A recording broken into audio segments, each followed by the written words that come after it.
Winning new clients and candidates in recruitment is the talk of the town. It seems to be a really hot topic and everyone's on the hunt for it. So I thought I'd put together this little document, which I'm going to talk you through. And I'm going to talk about when you should get in contact with clients, when you shouldn't, when you can use automation, where it's appropriate and where it's not. So let's dive in.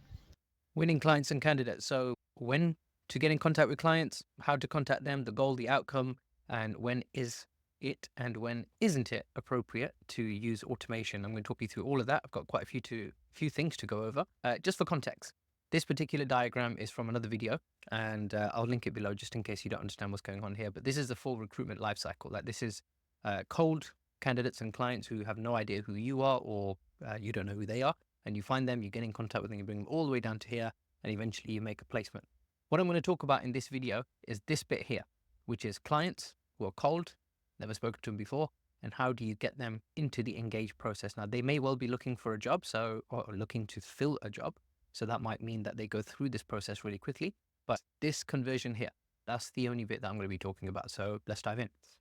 So when can you get in contact with clients? And this, what I've put together, is not absolutely everything. It gives you several reasons why you can make contact with a client. And as I'm going through it, you might realize you might already be doing a few of them, but later on, we'll talk about how to automate some of them as well. So when a client advertises a job, it gives you an excuse to make contact with them. That means that you know that they're hiring, you know that they're looking, so you can make contact with them and say, hey, look, I'm the specialist in your market and this is what I do and this is my bread and butter and I can help you. If they advertise a job, you can get in contact with them. You might find them on LinkedIn. You might realize that somebody in their company has left. You might have somebody referred them to you. You might have somebody introduce you to them. This list isn't absolutely everything, but it gives you enough context for you to actually think, you know what, I've got so many different reasons and opportunities and points in time that I can use to my advantage to actually go and make contact with a client, keeping that all in mind. So if you need to grab a screenshot of this, I might even share the document if you want it. But there's 25 different reasons here. The last one, which is personal, this is an interesting one. And I can give you a few examples of when this has happened. The personal one is when you see them share something on any of their socials and they're talking about something that they've done themselves. And I'm going to give you a quick and easy one. You know, when you go on somebody's LinkedIn profile and you see them with a picture of their dog, their cat, their car, their kids, like anything that they have visible on their LinkedIn profile. People don't just put stuff on their LinkedIn profile unless it's important to them. So by you referencing that and you saying, hey, a nice car, by the way, and you start the conversation on that basis, it allows you to build a more personal connection because now you're not just another recruiter trying to pitch them a job. It's a relationship-based conversation. So when you consider all of these different things, the bottom line is this. You don't actually need a reason to get in contact with a client. You can make contact with them regardless, even if you're using just the human touch element. So you don't need a justification to get in contact with a client, but these make really good triggers where you can mention it as part of the conversation and it makes it more meaningful. So that's 25. There's loads more.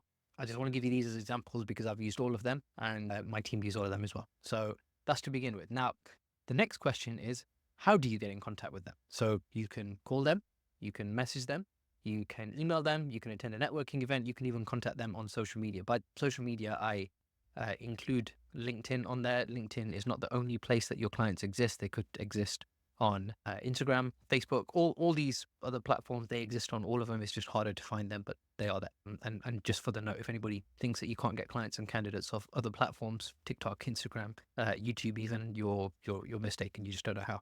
So you can get your clients and candidates on any social media platform. The point is, which one of these is most appropriate? So now this is where they come together. So now if a client is advertising a job, you might already be emailing them. You might even have that automated where it's like, job lands, email sends. Okay. The point is this. What's the outcome you're aiming for? I'm jumping this a little bit quicker, but I'm going to give it some more context. What's the outcome you're optimizing for? So if a client advertises a job and then you automate an email that goes to them, that one, this one, email, what's the objective that you're trying to achieve? Is it that you're trying to start a conversation? Maybe you're trying to re-engage a client that you've previously had a conversation with, or you might even have placed with them before. You're trying to pull in a new vacancy, or you're just trying to agree terms. Now, here's the thing. If you're in the middle of a conversation with a client where you're agreeing terms and you've got it automated so that, somebody, they advertise a job, or, somebody changes jobs, and then you send out an automated email, and it's with a client that you're re-agreeing terms with, that you've previously done business with, and then you send them that email. That's not a good move. Okay. Don't automate that. So the point being here is every single one of these points of communication has to be appropriate for the person. Even when you consider this, you have mutual friends. Let's say you know a few of the same people. Do you call them, message them, email them, mention it at a networking event that you attend, or do you broadcast it on social media? Imagine that you put up a LinkedIn post that, hey, I want to connect with this person, and you tag them in it because I know this. It's weird. Like, don't do that. Like, you can automate it, but do not do that because it's just creepy, right? So the point here is this. When you consider all of these things, these are all opportunities for you to get in contact with a client. These are all the different ways that you get in contact with a client, and these are all the different possible outcomes that you could want from engaging with that client. There are some that are appropriate to automate, and there are some that you should categorically never, ever automate. For example, if you take, let's just say that you wanted to collect either a testimonial or a recommendation. So this is like, you've placed somebody, client or candidate, and you want to send them a message to say, hey, look, really appreciate if you would say this for me in my LinkedIn profile, or you can leave a review on Google, or however you collect testimonials. Let's say that's what you wanted to do. If you wanted to do that, is it appropriate for you to automate that? Here's the thing. When you go and you attend like either a nice restaurant or a hotel, as soon as you check out or as soon as you leave, you'll probably get an email saying, hey, please review the service. And it's an automated message. Okay. It's an automated email. In recruitment, where it's a really, really personal game, and the job that you're doing is super personalized, if you send an automated message saying, hey, Mr. Candidate, Mr. Client, thank you for your custom, and please leave me a review here, or give me a LinkedIn recommendation, you're probably not going to get it. So the point is this, is that in any business, we're never optimizing purely for automation. We're optimizing for an objective. And in the case of a client, this is the objective. This isn't me saying, don't use automation. This is me saying, you need to figure out what is appropriate for your niche and your market. And when I look at these things, I can see immediately a handful of things that you can automate, and they actually don't have a bearing or a problem when you do use them. So if you are trying to figure it out, then these are the things that you want to consider. Like, are you still being intentional about the goal? So if your goal is to have a conversation or to agree terms with a client, then by you sending them an email saying that you've seen a job being advertised, that's not appropriate.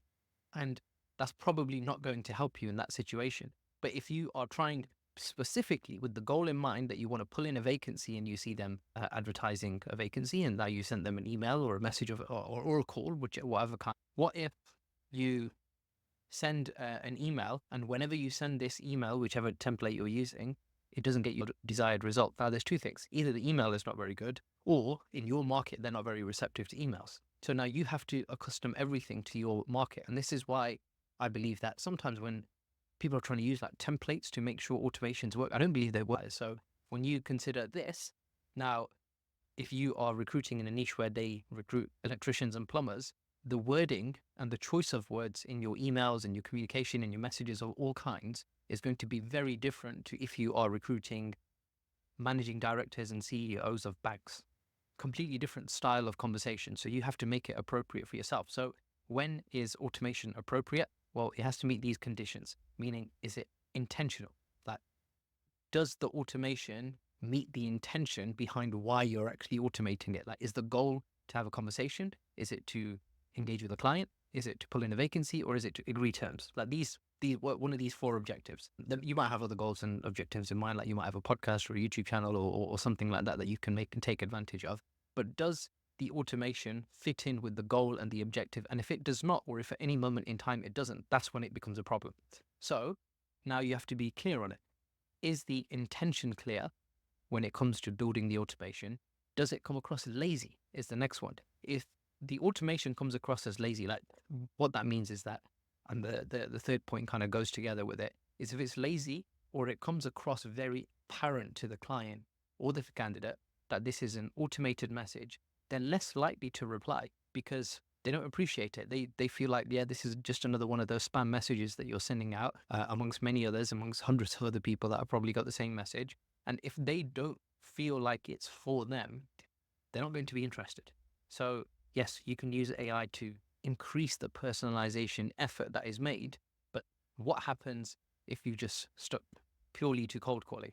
I don't want to do cold calling for the record, but I'm just saying, if you stuck to cold calling, then that bit can't be automated. Yes, there's some AI software tools available that can replicate voice, and you can, change a few things around in there. But is that the most appropriate thing for the thing that you want to optimize for? Meaning, if your goal is purely to pull in a vacancy or to have a conversation with a client, then by you having the first communication with them, or the second, or any kind of communication being of an AI generated a call, where the client can tell that this isn't completely you, then that's when it becomes a problem.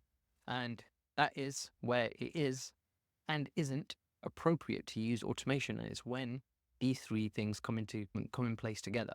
So consider all of these things.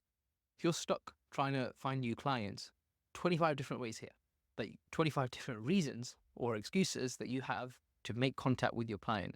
And if your goal, considering this diagram, is purely to get an active client, like this is somebody who is hunting for a hire and they want them like as soon as possible, then you haven't had time to build a relationship with them.